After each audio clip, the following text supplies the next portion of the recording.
Okay, as you can see, I've got the closest thing I could get to a world map. Did you know that there are over 5,000 languages spoken across the earth? How many does Google support? Only about 100. Yeah, still a ways to go. Alright, let's do some more questions.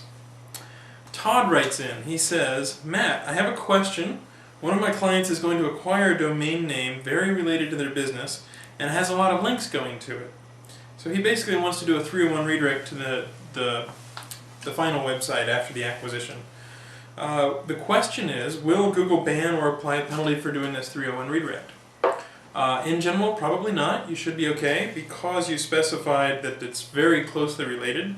Anytime there's an actual merger of two businesses or two domains that are very, very close to each other, doing a 301 should be no problem whatsoever.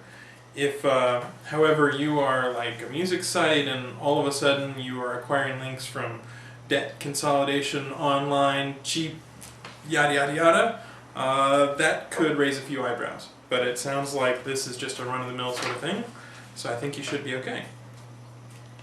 Barry writes in, what's the best way to theme a site using directories? Do you put your main keyword in a directory or on the index page? If using directories, do you use a directory for each set of keywords? This is a good question. I think you're thinking too much about keywords and not enough about your site architecture. So this is just for me, but I prefer a tree-like architecture, so everything branches out at nice sort of even paths. And it's also good if things are broken down by topic. So, you know, if you're selling clothes, you might have sweaters as one directory and shoes as another directory or something like that. If you do that sort of thing, what you end up with is your keywords do end up in directories. And as far as directories versus the actual name of the HTML file, it doesn't really matter that much within Google's scoring algorithm. So I think if you break it down by topic, but make sure that those topics match well with the keywords that you expect your users to type in when they try to find your page, then you should be in pretty good shape. Alright, Jody writes in, if an e-commerce site's URLs has too many parameters, so she's got like the punctuation monster barfing over her parameters, and it is unindexable, is it acceptable to use the Google guidelines to serve static HTML pages to the bot to index instead? This is something to be very careful about because if you're not, you can end up veering into an area that's known as cloaking. So again, cloaking is showing different content to users than to Googlebot, and you want to show the exact same content to users as you do to Googlebot. So my advice would be to go back to the question I answered a while ago about dynamic parameters in URLs and to basically see if there's a way to unify it so that users and Google both see the same directory. And if you can do something like that, that's going to be much better.